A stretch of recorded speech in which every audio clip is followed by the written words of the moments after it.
your contributions, your criticisms, your pressure, putting fire under our feet does not have any problem. We don't have any problem with that. You must continue to do your advocacy.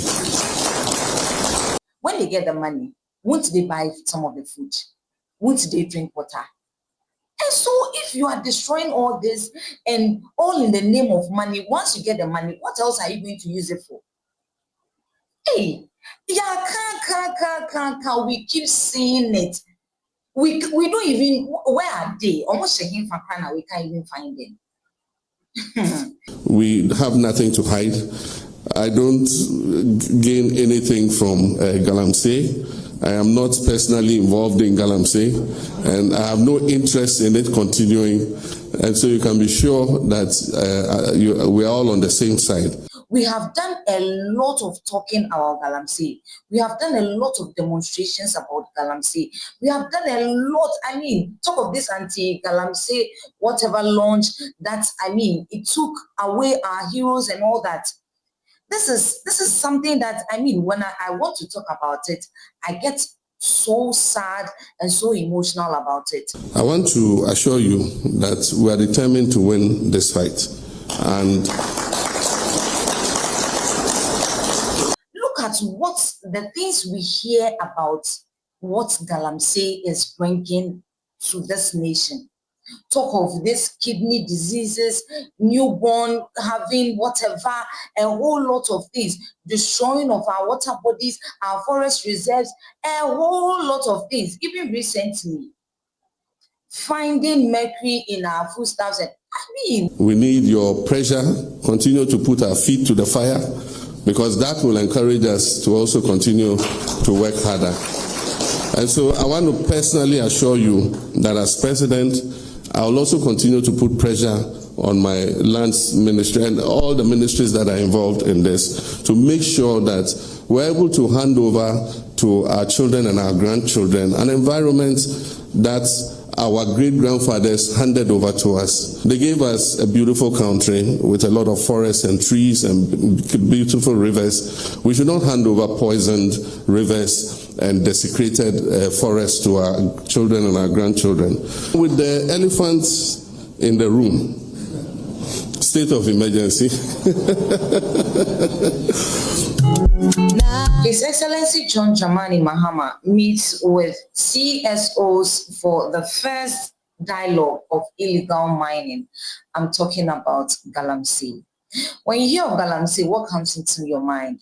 For me, I've been thinking through, and I can't actually figure out what I can say about galamsey, because this galamsey thing, we have done a lot of talking about galamsey. We have done a lot of demonstrations about galamsey. We have done a lot, talk of this anti-galamsey, whatever launch that, it took away our heroes and all that. This is something that, when I want to talk about it, I get so sad and so emotional. Look at what the things we hear about what galamsey is bringing to this nation.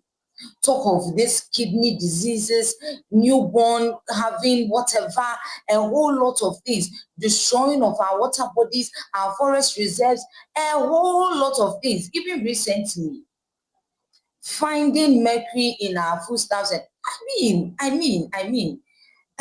This galamsey thing. Anyways, today, like I said, His Excellency John Dramani Mahama met with the CSOs for the first dialogue of the illegal mining. He has assured us that this is not going to be the last. He's going to have series of this dialogue so that he can update us on the progress that they are going to make. He has told us some of the progress they are making. And then also, he has stated it clearly that he has seen that this fight against galamsey is dear to the hearts of Ghanaians. All of us. Because you might be thinking that it is not close to you today.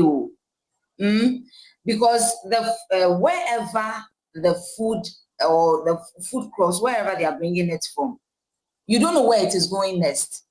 And I am thinking that these people doing this galamsey, are they in this country at all? Because whatever they are fighting for is money. When they get the money, won't they buy some of the food? Won't they drink water? And so if you are destroying all this and all in the name of money, once you get the money, what else are you going to use it for? Hey, yeah, we keep seeing it. We don't even, where are they? Almost checking for Krana, we can't even find them. We saw recently, we saw how they match boot for boot with these military people. In fact, His Excellency John Dramani Mahama stated it clearly that they have done something when they came in power, and they have learned some mistakes that they did, and so they are correcting them and all that. And like I said earlier on, he has taken us through some of the progress as to this fight against galamsey. And so I'm going to let you listen to the whole thing that His Excellency John Dramani Mahama said about this. It is very, very important. Very, very important, because you cannot say you do not care. We are all involved, and so take time and then listen to it. But I'm going to, a few ones that I took note of it, I'm going to take you through, which is, he stated it clearly that they have targeted about 7 major zones in the region, and the army have putting up a proper strategy that they are going to ensure to clear all these galamseyers from the forest reserves, the water bodies. I mean, it's so sad. And then another progress he mentioned is that he said they have made a major progress when it comes to this whole issue around the excavator. He says something. He said that the law states clearly that before you bring in an excavator, before you ship an excavator, you need to get permits. But the government that left were not doing that. They rather bring in the excavator before you get the permit. And so this time around, they are going to reinforce that law. And so any shipping agency that brings in any excavator without any permit, you'll be penalized. And so make sure that any excavator that is coming into the country has permit before coming in. Also, he has also mentioned that talking of the registration is also very, very important. It will help them to know where these excavators, when they are being shipped into the country, where they go. Whether it is because it is not only galamseyers that use excavators, construction sites use excavators and all that. And so it will help if they register. It will help them to know where it is and also know the owners of the excavators. And so if you bring it in and you say you're taking it to a construction site, and then later on we see it at our forest reserves, whoever owns that excavator will be held responsible. And so it is very important, talking of the registration, also the turbidity of the water. He stated it clearly that if looking at the color of the water will tell if the water is more polluted or less. And so if it is looking, I mean, the dark brown, it tells clearly that it is polluted, more polluted. And so if it is getting less, the color is, I mean, lighter, it tells that it's less polluted. And looking at what we saw today from the Ankobra is getting, so that means there's a bit of progress. So they are doing more. He says they are doing more. And so please, it is, he has also stated it clearly that there's no sense of putting in a state of emergency. And so they are going to do everything in their power to fight against this galamsey. He has stated it clearly that he has no business. He has no business with this galamsey. And then I wanted to even, I was wondering that with the previous government that was taking excavators in before they get the permit, what is His Excellency John Dramani Mahama? What are you going to do about it? Because they have done the harm. So those who did that, you know, is there any thing? Can the law deal with them? But anyways, also the Attorney General has also stated clearly that looking at this Akonta mining issue with Chairman Muntimi, he has called for him again. And so if he doesn't come, he'll call for his arrest. And so with those people doing the illegal mining, and when it comes to the front people that we know that they are supposed to make sure that things are done properly and they are engaging in these things, we want to know what will be done to them. I mean, the law, they have to face the law. That is one thing that I'm very concerned about. And so His Excellency John Dramani Mahama, please look at this one for us.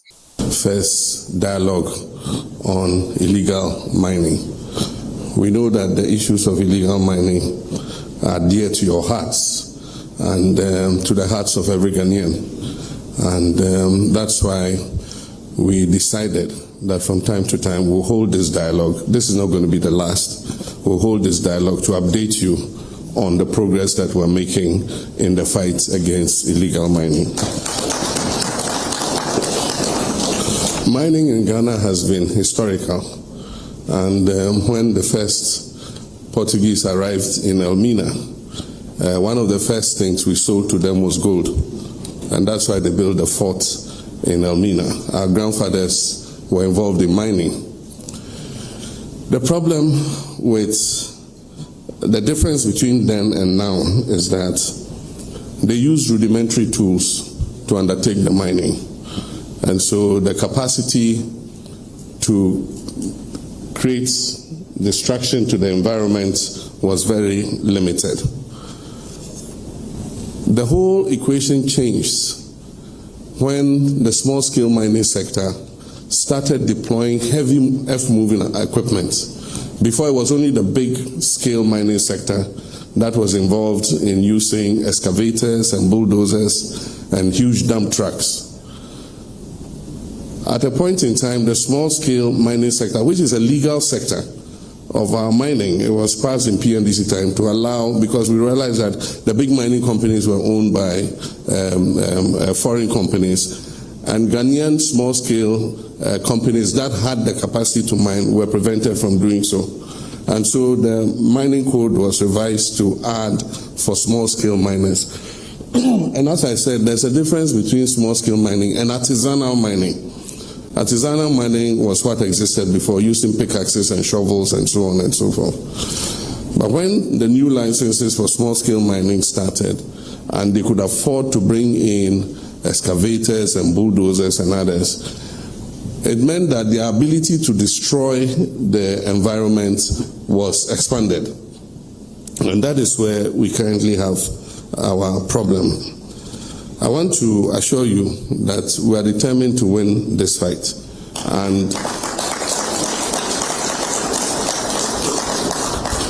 And your contributions, your criticisms, your pressure, putting fire under our feet does not have any problem. We don't have any problem with that. You must continue to do your advocacy, to urge us on, to encourage us to win the fight. As I said in the last media encounter, I said that I had no illusions that within 7 months I was going to win the fight against galamsey. And I said that it wasn't going to be an event, it was going to be a process. Mistakes have been made. In the first effort we made, we go into a forest reserve.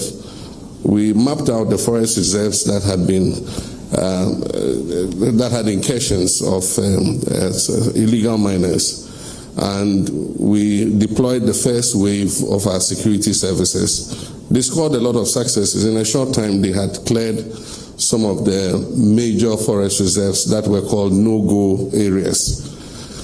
Unfortunately, after we cleared the illegal miners from there, the security services withdrew and handed over the forest reserve to the Forestry Commission.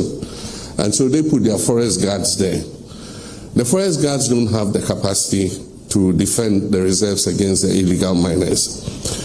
And so lessons learned were that in the next wave, with the formation of NIMOS, that we must deploy reserves, we must feed them, we must provide them with fuel, we must give them vehicles and all the logistics they need to be able to do that.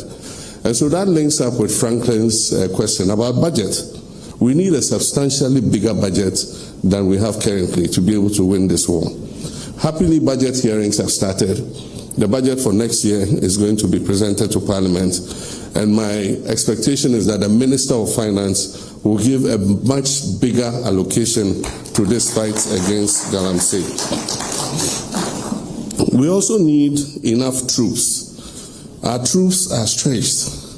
We have so many chieftaincy disputes all over the country, land disputes. And so you go to Sampa, we have troops there.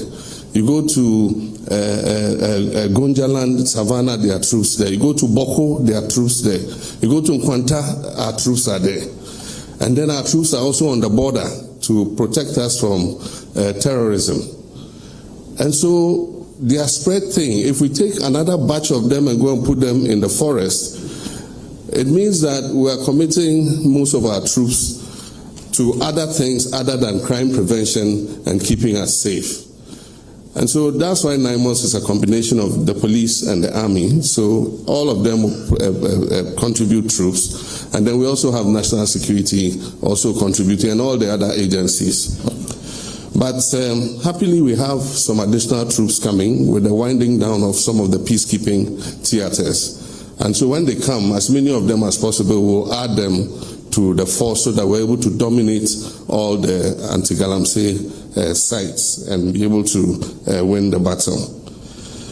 As he said, we have targeted 7 major zones in the regions, and the army have come up with a proper strategy. NIMOS has come up with a proper strategy for engaging the illegal miners and making sure that we clear them from especially the forest reserves and the water bodies.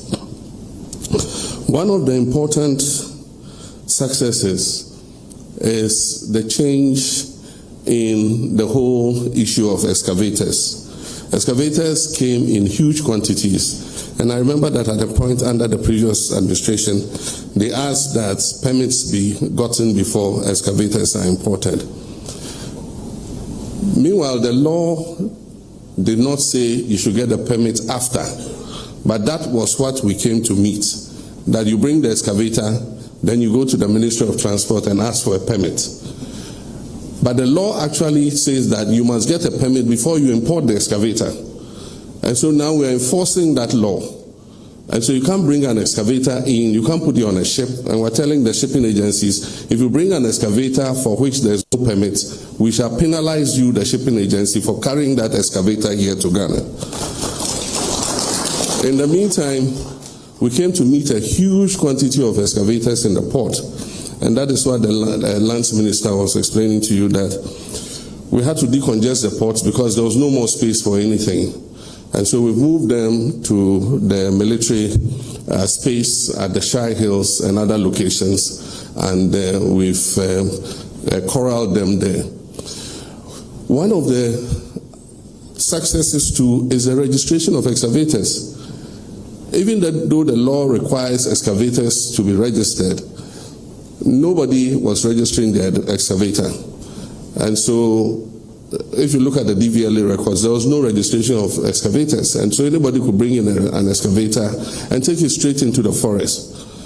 Today, we are requiring that every excavator must be registered with the owner of the excavator known. And once that is done, like he said, we started putting trackers on the excavator so that we know exactly where they are going to.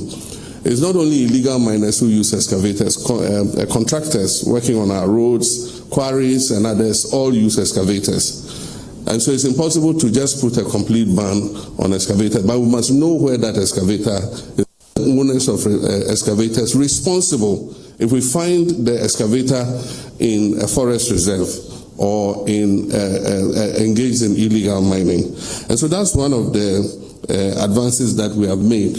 We've started a geofencing policy where it makes it possible for us to know where every excavator is, so that if the excavator moves after where it was geofenced, then we can go and find out where did this excavator go and what is it doing where it has gone.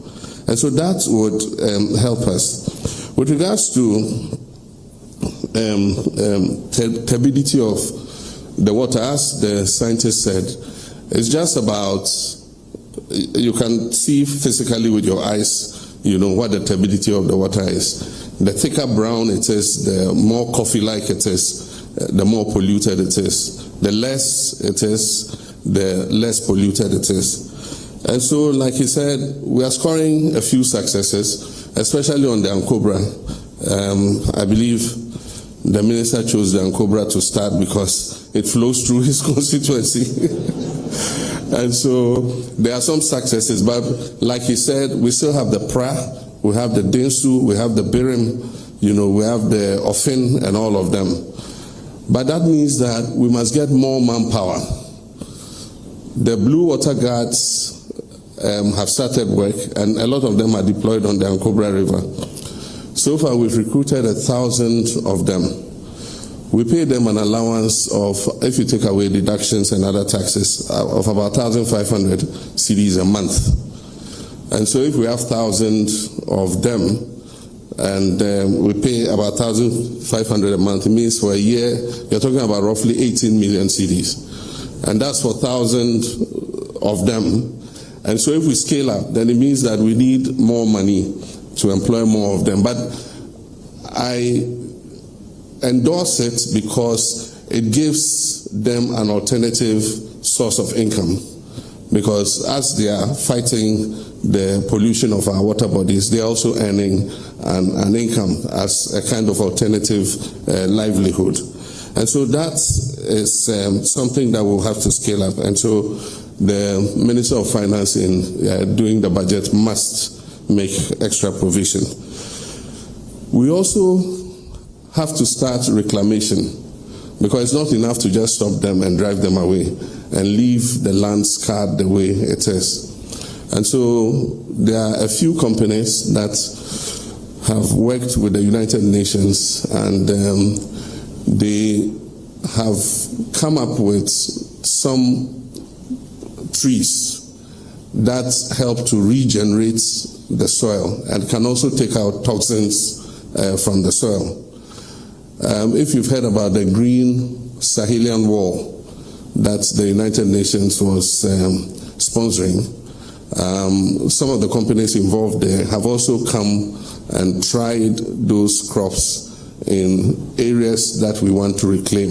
And they say that the tests are positive and they can work with us. But of course, we need to use these bulldozers and things we have recovered to level out the land before these vegetative, organisms are put in the land to be able to reclaim the land. So reclamation is one of the areas that we must look to. Happily, we should be able to get some support from green climate funds and a lot of these green funds to assist us in reclamation. But we must put our resources in first.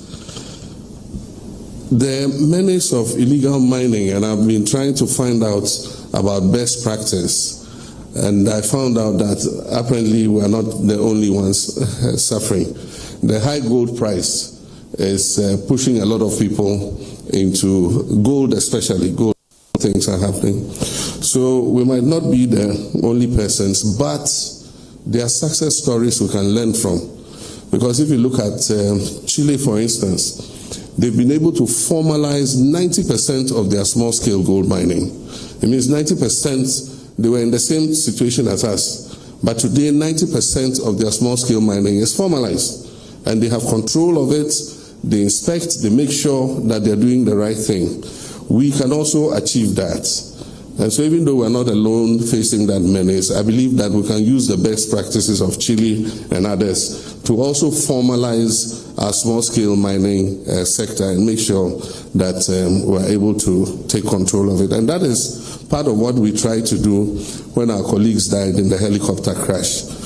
We contacted the big mining companies. Some of them have concessions like 200 miles square. And they are not going to mine all of that concession today or tomorrow. They are some of the places they've explored and found that the gold content is so low that it's not really profitable for them to start mining. But for a small-scale mining company, because of their lower costs, they can mine it effectively, but they must do it responsibly. And so together with the big companies, we said, okay, let's start this cooperative mining, seed part of your concession so that we can move the small-scale miners from where they are causing distraction onto your concessions. And then you can help us to monitor them and make sure that they are doing the right things. So that was what we were going to launch in Obuasi when the tragic accidents happened. The first was Anglo Gold. Anglo Gold agreed, and they carved out a part of the concession. I'm happy to know that since then, Newmont have come on board and are going to assist with the cooperative mining. And some of the other bigger companies have agreed that they will carve out part of their concession so that we can move these illegal small-scale miners onto those places. And so we'll continue to do that. We also have the issue of geology and geological exploration. Currently, our mineral prospects have not been explored adequately. Happily, there's new technology generated by AI that allows those with the technology to partner with our geological survey department. And what they do is they shoot seismic from satellites, and they're able to map out exactly where a mineral prospect is. Currently, when our small-scale miners get a concession, they go and dig this place. There's not enough gold there. They leave it. They go and dig there. There's not enough gold. They leave it. They come and dig here. There's not enough gold. They dig here until they find something. By the time they find something and they're mining, they've dug all over the concession. Today, it's possible to precisely map out where the mineral prospect is, and that's part of what Gold Board is trying to do. That is their other responsibility. That is to give geological survey money together with their partners to shoot the seismic for Ghana and show where exactly the resources are. And based on that, do PPPs with Ghanaian mining companies that will mine that gold responsibly so that they don't go around just digging everywhere. So that's one of the things that Gold Board is going to introduce. And this fits into their track and trace system which they are going to launch, because we cannot export gold to the European countries because of LBMA restrictions. And yet, if we introduce a track and trace system, we should not only be able to export to the Asian countries and the Middle East, we should be able to, once the gold has been tracked and it's known to have come from responsible sources, then we can export it into the LBMA countries. And that allows us to get a much higher price, for our gold than we currently have. And so Gold Board has to activate that other aspect. Aside from that, we're looking at best practices for small-scale mining, because small-scale mining is not restricted only to Africa or to Ghana. It is done even in the advanced countries. And so there are small-scale mines in Canada, Australia, even in the United States of America. And that's why when I spoke the other time, I said that we're contacting some of them so that our Small-Scale Miners Association, could be sent to go and see that you can do this in a much better way than we're currently doing. Happily, we've trained a lot of geologists, we've trained a lot of mining experts. University of Mines and Technology has trained so many of our young people who have the technology and the ability to do so.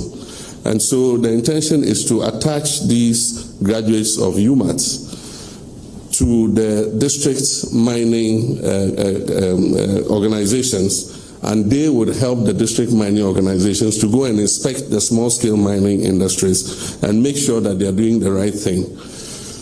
Normally what you do is, before you start, you must dig what they call a tailings dam to contain any water that you use to wash the gold. And so all the gold that you wash must go into the tailings dam and is contained.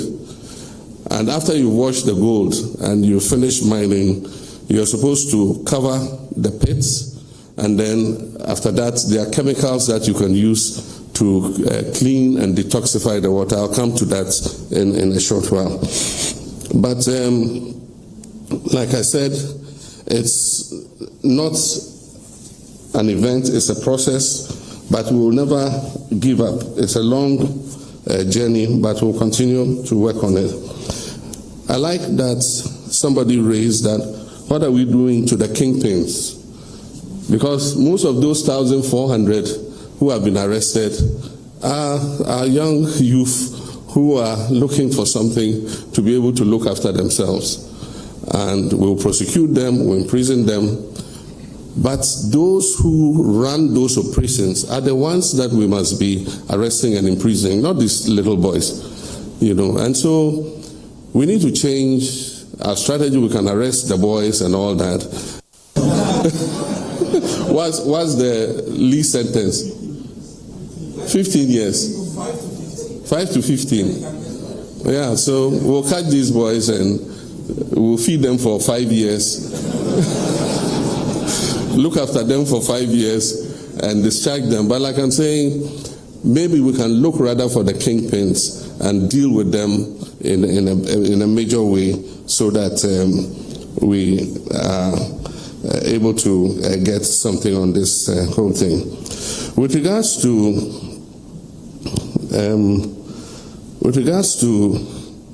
the toxification of the waters, like the EPA was saying, we've started some pilots. There are new chemicals that have come that allows you to treat water and take out the toxins and the heavy metals. There are new chemicals that have come. One of them is called dioxin. The people came and we sent them there. They took samples, they tested. We're waiting for them to bring the results back.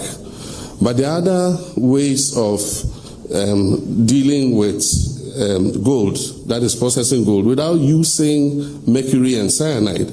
There are different for instance, you have what they call vortex concentrators. You put the gravel in there and it's a vortex, it's like a centrifuge, and all the heavy things sink to the bottom. And you're able to take out the water and you see the gold lying at the bottom, and you don't need to use mercury and all that. There's carbon filter there. You can use carbon filters to filter the water in order to be able to take out any toxins that are in there. They call it activated carbon filtration. You have reverse osmosis that is capable of taking out heavy metals and others, from the water.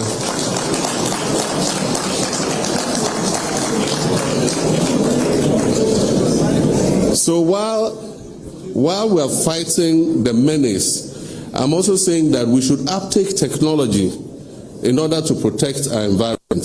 So yes, let's fight the illegal mining, but at the same time, let's bring in the new technologies that allow us to be able to protect our environment. Now, with the elephants in the room, state of emergency. Yes, I have the power to do it, but the president acts on the authority, not only on the authority, on the advice of the National Security Council. And as at now, this moment, the National Security Council believes that we can win the fight against galamsey without a state of emergency. I want to assure you that the day they advise me otherwise, that, boss, now we need a state of emergency, I will not hesitate in declaring a state of emergency. But we do still think that we have the powers to be able to win this fight. And as we deploy more troops and we apply more resources to the fight, I'm sure that gradually we'll begin to see that we're winning the fight. So like I said, this is not going to be a one-stop dialogue. We're going to continue to update you. We need your support. We need your criticism. We need your advocacy. We need your pressure. Continue to put our feet to the fire, because that will encourage us to also continue to work harder. And so I want to personally assure you that as president, I will also continue to put pressure on my lands ministry and all the ministries that are involved in this to make sure that we're able to hand over to our children and our grandchildren an environment that our great-grandfathers handed over to us. They gave us a beautiful country with a lot of forests and trees and beautiful rivers. We should not hand over poisoned rivers and desecrated forests to our children and our grandchildren. And so we will continue to fight. I'm sure, I believe that we'll win the fight against galamsey. And I want to thank you for the advocacy that you continue to do. We'll hold the next dialogue. 9 months will go to work and continue, and once we chalk more successes, we'll be able to come and update you that this is what we're doing. We want to do it transparently. We have nothing to hide. I don't gain anything from galamsey. I am not personally involved in galamsey, and I have no interest in it continuing. And so you can be sure that we are all on the same side, and we'll continue to do this work. I thank you very much.